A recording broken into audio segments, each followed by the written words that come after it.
Hello everybody បាទថ្ងៃនេះយើងមករៀនផ្នែកទី1នៃសៀវភៅរៀននិយាយអង់គ្លេសដោយខ្លួនឯងបាទអូខេផ្នែកទី1គឺយើងនិយាយអំពីបាទណែនាំអំពីខ្លួនអ្នកអូខេភាសាអង់គ្លេស Introducing about yourself Introducing about yourself Introducing about yourself អូខេបាទបងប្អូនអាចអានតាមនេះបានបាទ Introducing about yourself អូខេ Introducing ហ្នឹងគឺសំដៅដល់ណែនាំបាទណែនាំខ្លួនអីចឹងបាទ about អំពី yourself yourself ហ្នឹងគឺខ្លួនអ្នកបាទអូខេយើងមើលនេះទី1បាទសួស្តីអ្នករាល់គ្នាបាទសួស្តីអ្នករាល់គ្នាអូខេពាក្យហ្នឹងយើងស្គាល់ជាទូទៅហើយបាទ Hello everyone បាទ Hello everyone បាទសួស្តី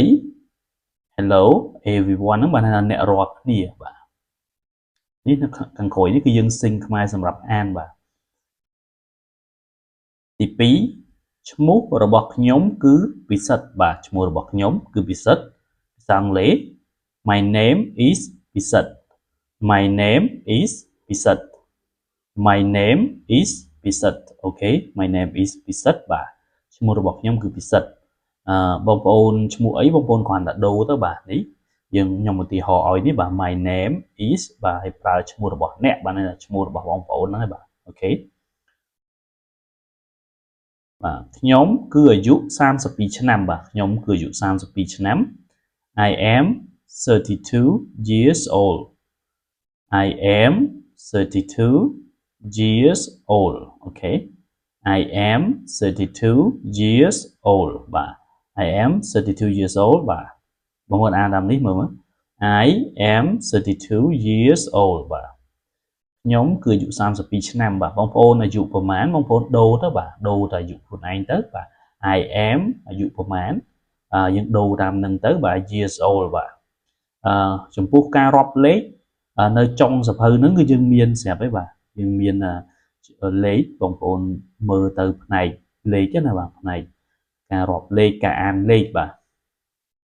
អូខេទី4ខ្ញុំមកពីខេត្តតាកែវបាទខ្ញុំមកពីខេត្តតាកែវ I come from Takeo province I come from Takeo province I come from Takeo province អូខេ I come from Takeo province បាទខ្ញុំមកពីខេត្តតាកែវបាទបងប្អូនមកពីខេត្តណាបងប្អូនគ្រាន់តែដូរឈ្មោះខេត្តហ្នឹងទៅបាទឧទាហរណ៍បងប្អូនមកពីកំពតបាទ I come from កំពត province អញ្ចឹងទៅណាបាទដូរតែឈ្មោះខេត្តទៅបាទអញ្ចឹង I come from នេះបាទណាខ្ញុំមកពីបាទតាកែវបាទតាកែវនេះឈ្មោះខេត្ត province នេះគឺខេត្តបាទអូខេអញ្ចឹងមកពីកំពតដាក់កំពតទៅមកពីបាត់ដំបងបាទដាក់បាត់ដំបងទៅយើងដូរតែឈ្មោះទៅបាទហើយក្រៅពីហ្នឹងប្រយោគយើងដាក់ដដែលបាទ I come from ខេត្តបងប្អូនហើយ province អូខេទី5នេះខ្ញុំមានបងប្អូនប្រុស2នាក់និងស្រី2នាក់បាទខ្ញុំមានបងប្អូនប្រុស2នាក់និងស្រី2នាក់ I have two brothers and two sisters I have two brothers and two sisters okay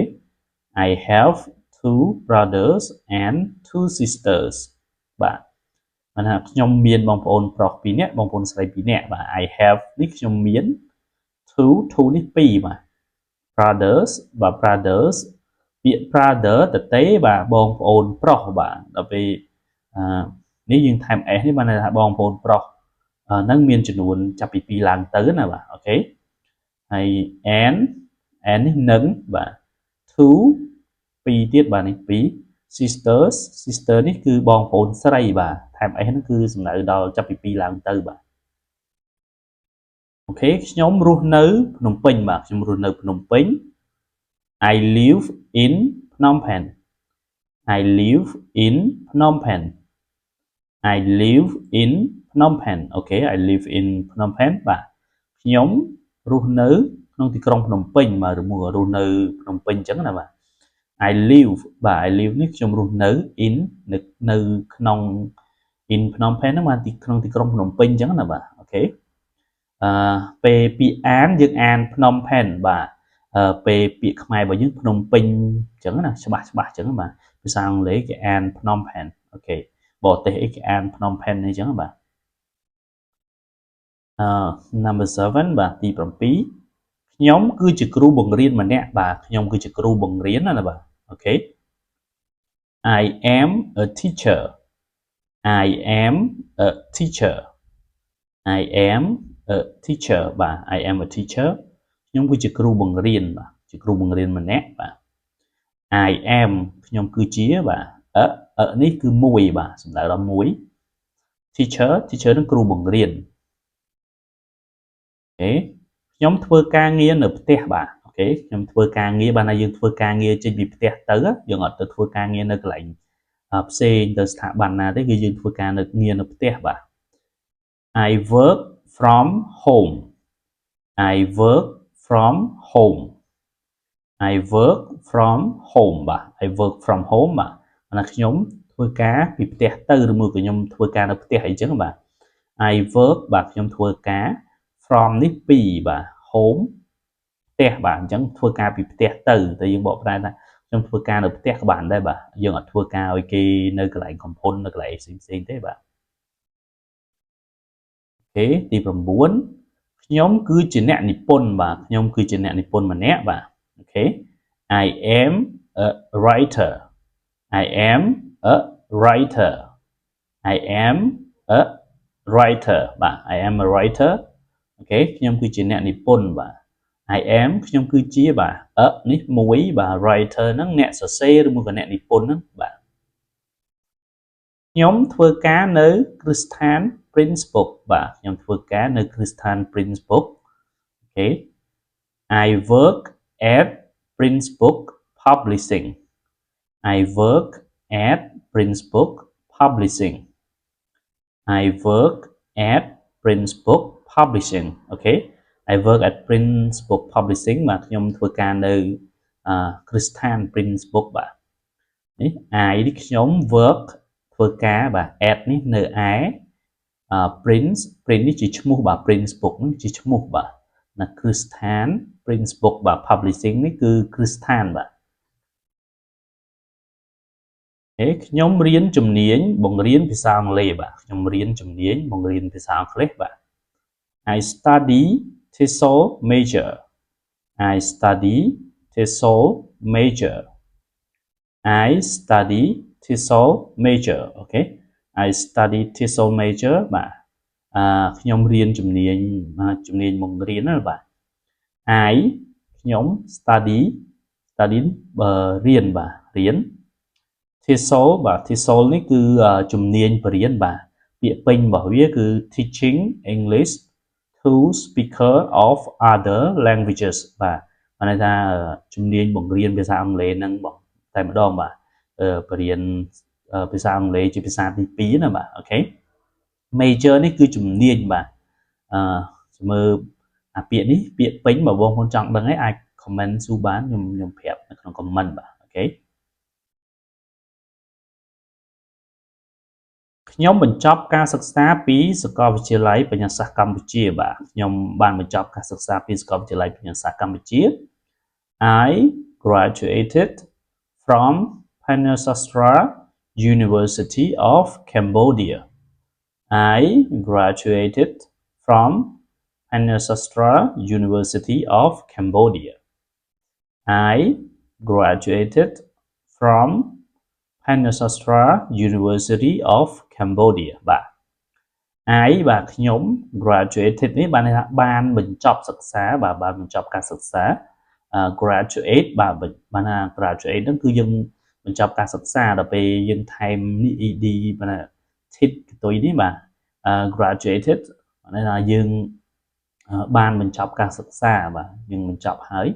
អញ្ចឹងខ្ញុំបានបញ្ចប់ការសិក្សាពីបាទ from នេះពីPanasastra នេះគឺបានថាបញ្ញាសាស្ត្រ University នេះសាកលវិទ្យាល័យបាទសាកលវិទ្យាល័យបញ្ញាសាស្ត្រ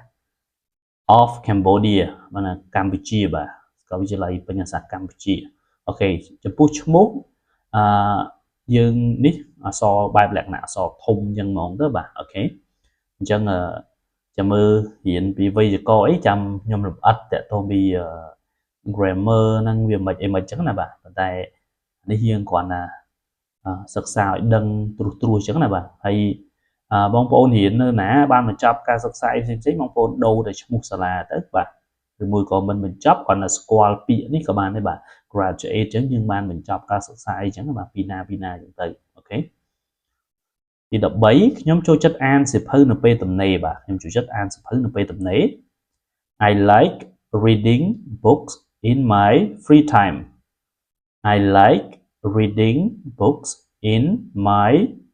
free time okay I like reading books in my free time បាទ I like reading books in my free time បាទខ្ញុំចូលចិត្តអានសៀវភៅនៅពេលទំនេរ I នេះខ្ញុំ like នឹងចូលចិត្តបាទ reading អានបាទ reading books អានសៀវភៅ in my free time បាទនៅក្នុងពេលទំនេរឬមួយក៏នៅពេលទំនេរបាទអញ្ចឹងណាពណ៌ដែលខ្ញុំចូលចិត្តគឺពណ៌ក្រហមបាទអូខេបានណាពណ៌បាទចូលចិត្តពណ៌ក្រហមបាទ My favorite color is red My favorite color is red My favorite color is red okay My favorite color is red បាទ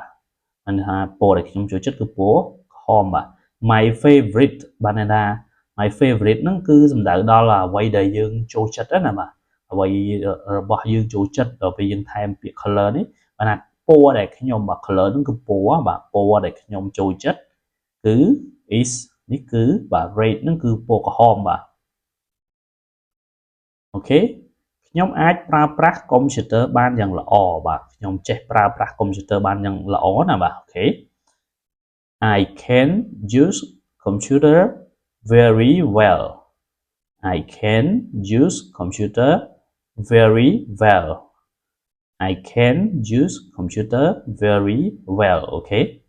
I can use computer very well បាទខ្ញុំអាចប្រើកុំព្យូទ័រឬមួយក៏ចេះប្រើកុំព្យូទ័រហ្នឹងបានយ៉ាងល្អបាទ I នេះខ្ញុំបាទ can នេះអាច use use នេះប្រើប្រាស់បាទប្រើ computer បាទ computer គឺ computer ហ្នឹងហើយបាទហើយយើងអាន computer ក៏បានឬមួយក៏ computer ក៏បានដែរ computer ខ្យល់រកតុយក៏បានដែរ computer very well បាទបានយ៉ាងល្អពាក្យ very well នឹងយ៉ាងល្អបាទខ្ញុំអាចនិយាយពីរភាសាបាទឬមកខ្ញុំចេះនិយាយពីរភាសាណាបាទ I can speak two languages I can speak two languages I can speak two languages បាទខ្ញុំអាចនិយាយពីរភាសាបាទ I ខ្ញុំ can បាទ can នេះអាច speak និយាយ two ពីរបាទ languages នេះភាសាបាទពាក្យ language ហ្នឹងគឺភាសាដល់ពេលយើងដាក់ s នេះសំដៅដល់ភាសាវាច្រើនបាទពីរភាសាចាប់ពី2ឡើងទៅយើងថែម s ចឹងទៅបាទអូខេ17បាទភាសាអង់គ្លេសរបស់ខ្ញុំគឺល្អគ្រប់គ្រាន់បាទបានថាយើងបានថាភាសាអង់គ្លេសរបស់ខ្ញុំល្អគ្រប់គ្រាន់បាទយើងនិយាយថា My English is good enough My English is good enough My English is good enough okay My English is good enough បាទបានថាភាសាអង់គ្លេសរបស់ខ្ញុំគឺល្អគ្រប់គ្រាន់បាទ My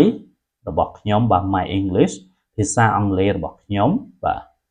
is គឺ good នេះល្អបាទ good enough ពាក្យ enough ហ្នឹងបានថាគ្រប់គ្រាន់បាទអញ្ចឹង good enough គឺល្អគ្រប់គ្រាន់បាទខ្ញុំពូកែខាងផ្នែកដោះស្រាយបញ្ហាបាទខ្ញុំពូកែដោះស្រាយបញ្ហាអញ្ចឹងណាបាទអូខេនេះយើងណែនាំអំពីខ្លួនយើងប្រាប់អំពីភាពខ្លាំងភាពខ្សោយអញ្ចឹងហើយបាទអូខេ I am good at problem solving I am good at problem solving I am good at problem solving okay I am good at problem solving បាទខ្ញុំពូកែខាងផ្នែកដោះស្រាយបញ្ហាបាទ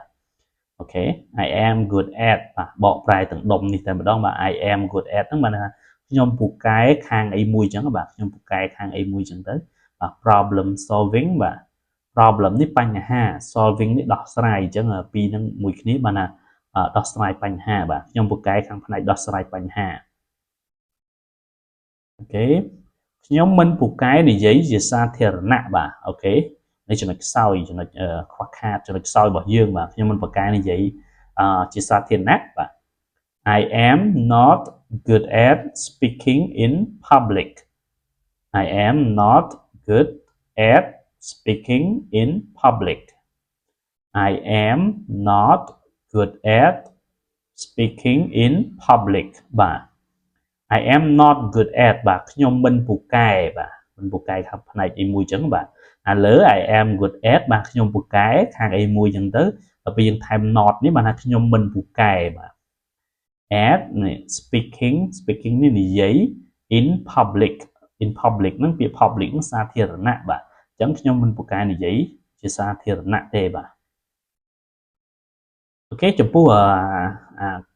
យើងចំណុចខ្សោយចំណុចខ្លាំងរបស់យើងហ្នឹងបងប្អូនបកែខាងអី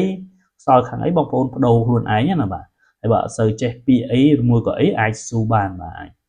comment ស៊ូបាទខ្ញុំចង់ខ្លាយទៅជាអ្នកជំនួញដ៏ជោគជ័យម្នាក់នៅថ្ងៃអនាគតបាទខ្ញុំចង់ខ្លាយទៅជាអ្នកជំនួញដ៏ជោគជ័យម្នាក់នៅថ្ងៃអនាគតអានេះតកតងពី goal គោលដៅរបស់យើងបាទបងប្អូនចង់ខ្លាយទៅជាអីបងប្អូនដាក់ទៅជាហ្នឹងណាបាទអូខេI want to be a successful businessman in the future. I want to be a successful businessman in the future. I want to be a successful businessman in the future បាទ I want to be a successful businessman in the future បាទខ្ញុំចង់ខ្លាយទៅជាអ្នកជំនួញដ៏ជោគជ័យម្នាក់នៅថ្ងៃអនាគតបាទបងប្អូនឃើញប្រយោគខាងវិញបងប្អូនអានមួយតាមសិង្ហហ្នឹងទៅបាទបាច់ប្រញាប់ពេកទេដំបូងបាទអូខេ I want បាទ I want to be បកប្រែទាំងដុំនេះមកបាទខ្ញុំចង់ខ្លាយទៅជាបាទ I want to be ហ្នឹងបាទ a successful ពាក្យ successful ហ្នឹងមកថាជោគជ័យ businessman នេះអ្នកជំនួញបាទអ្នកជំនួញប្រុសបើបងប្អូនស្រីគឺយើងអត់ប្រើ businessman ទេយើងប្រើ business woman បាទពាក្យ woman ស្ត្រី man នេះបរិសបាទអញ្ចឹងពាក្យ man គឺសំដៅដល់ប្រុសអញ្ចឹងនេះខ្ញុំជាមនុស្សប្រុសគឺខ្ញុំប្រើ businessman បាទ